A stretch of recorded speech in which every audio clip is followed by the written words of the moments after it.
Hello everybody, Those Two for Life here, bringing you guys a different kind of discussion video. This is kind of an extension on my discussion on the Yu-Gi-Oh! Arc V dub first episode. And I'm going to be talking about dubs and subs in this video. So, for those who don't know, I am a big anime watcher. I watch anime a lot. I play a lot of Japanese kind of games like Blaze Blue and Guilty Gear and stuff. And I have heard my fair share of bad dubs and good dubs. And I'm mainly going to be focusing on dubs because, let's be honest here, most subs are considered to be good. Okay, there's only really one or two anime that I can think of that have a bad voice acting, even in the sub, and with that one being Elfen Lied, which had just terrible voice acting in both the sub and the dub. So, dubs. Let's talk about those. Dubs, there are a lot of companies that do them. Some are better than others. The two main ones that are out there are Funimation and Aniplex. They've been around for quite a while, and their dubs are really, really good. Aniplex has questionable business practices, but however, aside from that, they have really good quality dubs. And I think a lot of people who hate dubs have been tainted by 4Kids. Now, the reason why I say tainted by 4Kids is because, let's be honest here, 4Kids is not a good dubbing company, okay? They don't even do dubs, they do localizations, okay? There's a big difference between a dub and a localization. A dub just simply takes out the Japanese voice acting, puts in English voice acting, and changes the animation of the mouth movements to match the English voicing, because let's be honest here, the mouth movements to say stuff in English and Japanese are completely different. Same thing for Spanish, French, German, and yada yada yada.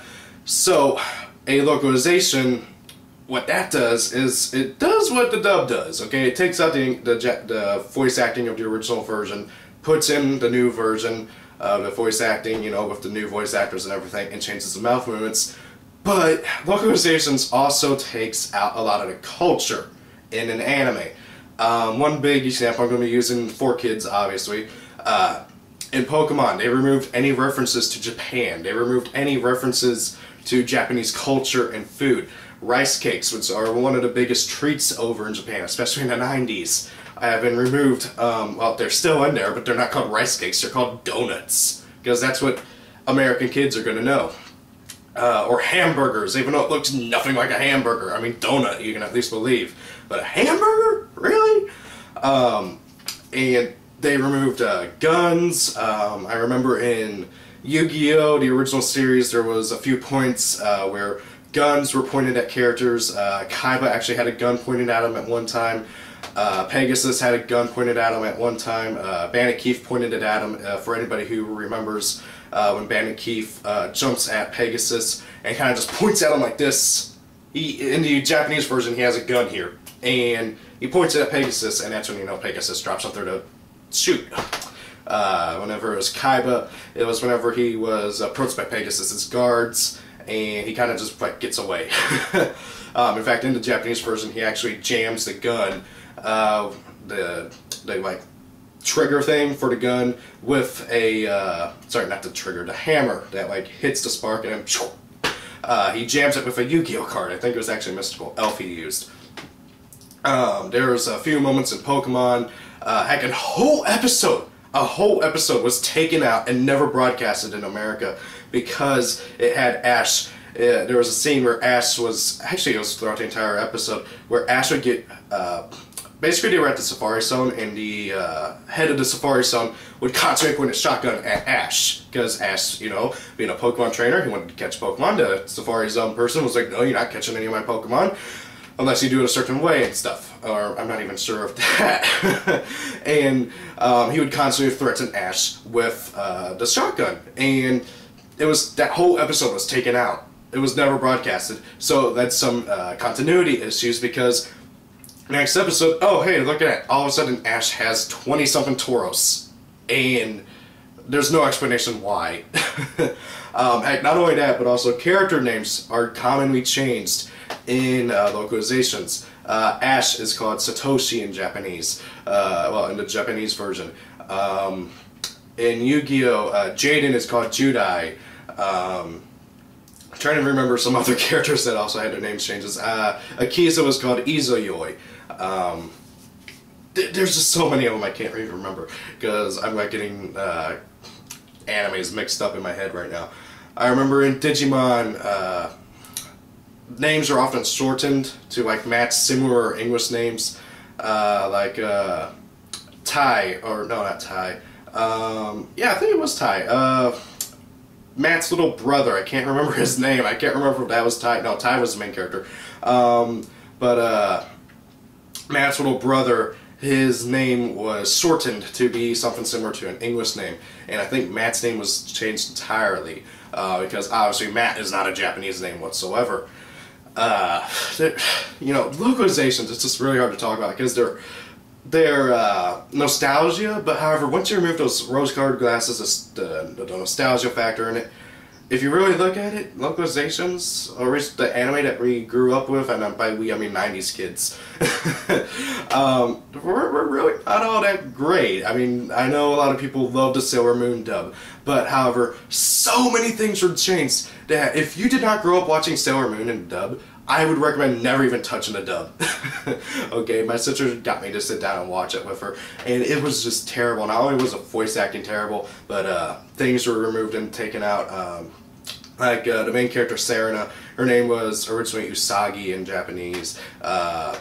There was the two girls that are cousins in the dub, but they were lesbians in the Japanese version. Because, you know, you can't have gay people in your children's TV shows. From the 90s, keep in mind. I mean, I know gays just recently got their freedom to marry, which, by the way, congrats, everybody.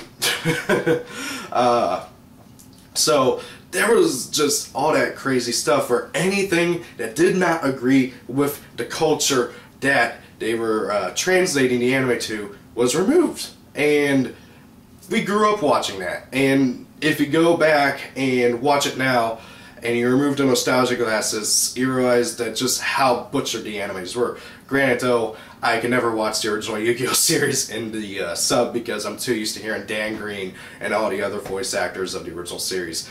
I could not imagine Dan Green, sorry, Yugi speaking in any other voice other than English. I actually did watch a few clips of the sub of Yu-Gi-Oh! And it just threw me off! And that's another thing I want to talk about, is that depending on which one you watch first, the sub or the dub, you will get thrown off if you switch. One big anime that I can tell you from personal experience is High School DxD. Quite possibly one of my favorite ecchi animes out there because it actually has a decent story, but I watched the sub first, and I never thought I would get a dub because of just simply how over the top it goes with its nudity level at sometimes. And honestly, whenever I went from the sub to the dub, I wanted to try it out and see. It jarred me, but I kept going with it because I thought that for some reason the jokes sounded better because Japanese voice actors will only go so far with vulgarness. Like they refuse to say certain curse words and everything.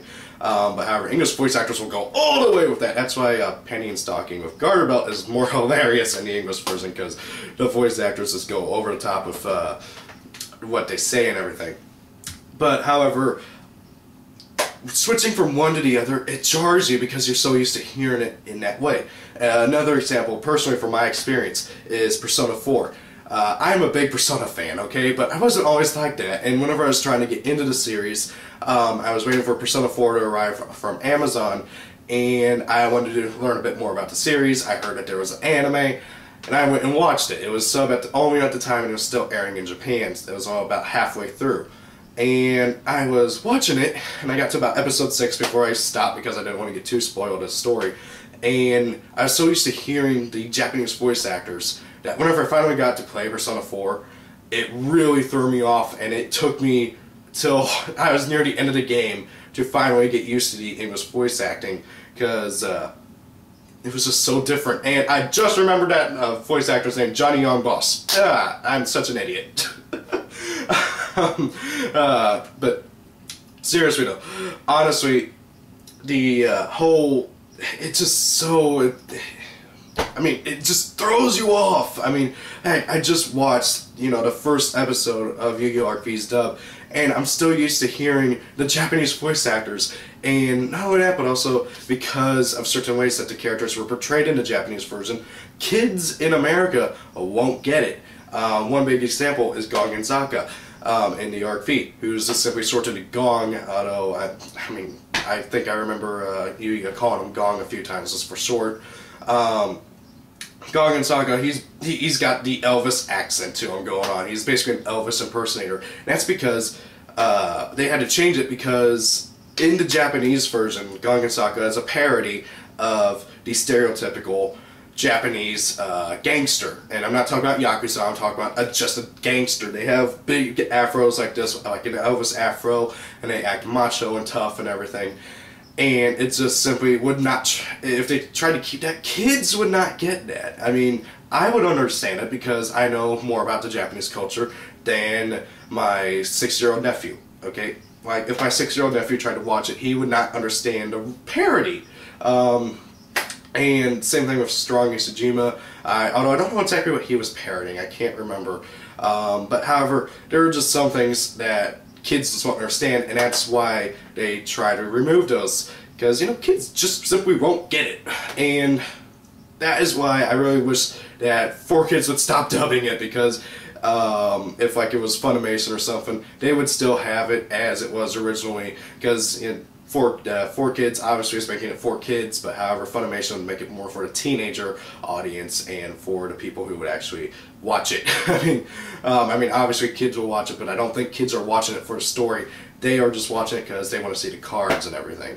And that all being said though, not all dubs rip apart the anime, okay? I just had High School DxD, which I threw on my bed like an idiot because now I can't like reach over and grab it. But High School DxD, whenever they translated it from Japanese to English, all they kept, I mean, they kept everything. They kept everything intact. The nudity, normal, exactly as it was originally. They did not censor anything, unless you watched the censored version, because there is a censored version, but however, you can also find the uncensored version, and the actual anime, if you buy it, it's not censored at all, which is awesome. However, again, all they really did change was the voices, because again, all they did was take the Japanese voices out and put the English voices in. And of course, if you really don't like the English voices, you can put it back in Japanese with subtitles if you want. Another big anime with good voice acting, let me just go and pull it out, and hopefully not cause a fall of all my anime over there. Kill la Kill! Kill la Kill, I remember everybody was so excited to see the dub of this. And then whenever they released the trailer, everybody flipped out and everybody hated it. Even I hated it. And then I watched the first 3 episodes and I fell in love with the dub. Again, remember how I said that Japanese voice actors will only go so far with vulgarness and stuff. This is a very, very wacky anime, and it does get very vulgar at times. And they go so much more far with the voices and everything, and it's just something about it hearing in English adds something to it.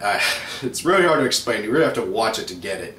Like, I watched the series in Japanese twice over, and I'm in the midst of watching it in English because I'm buying the DVDs and I want to get the limited edition Blu-ray and DVD things, and these things are like $70, so I only got 2 right now.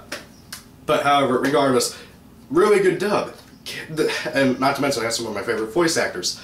It's just simply really, really good, and I wish people would just give it more of a chance. Now, that being said, I'm not trying to change you guys' opinions. If you love subs, keep loving them. We're all anime fans, or at least people who do watch anime a lot and are watching this video, we're anime fans. Or if you're trying to get into anime, I would say watch the dub first if there is a dub for an anime, and if there isn't, watch the sub. I say this because you will get hooked onto one thing and then not really like the other thing, and sometimes I will say the dub is not as great as the sub, so like just give it a chance, and then if you don't like it, just go back to the sub. That's really all I gotta say. I mean, like, I'm gonna start repeating myself here shortly. Basically, I just really have to say, give it a chance. Dubs have improved massively in the past 10 years. They have gotten so much better. Okay, if you go back to if you go and watch like an 80s anime, like Ranma 1/2, which, by the way, I love the dub. But however, it was terrible voice acting for about the first 40 episodes. Then after, I'd even say more like the first 20 or so, and then it started improving once they changed the voice actors up a bit. It got a lot better over time. 90s anime had some pretty bad voice acting, although it was really after Cowboy Bebop, which is considered to be one of the best anime dubs ever, that it really started to improve. Thank you all for watching. I hope you have a great day. I am going to have in the link, in the description, links to pretty much all of the anime that I think that have good dubs, that I have personally watched. I'm not going to include an anime that I have not watched yet, unless I know for a fact that it has a really good dub, like Cowboy Bebop, which I really need to get around to watching because I've heard nothing but good things about that anime. So guys, thank you all for watching. Have a great day. See you later. Peace out.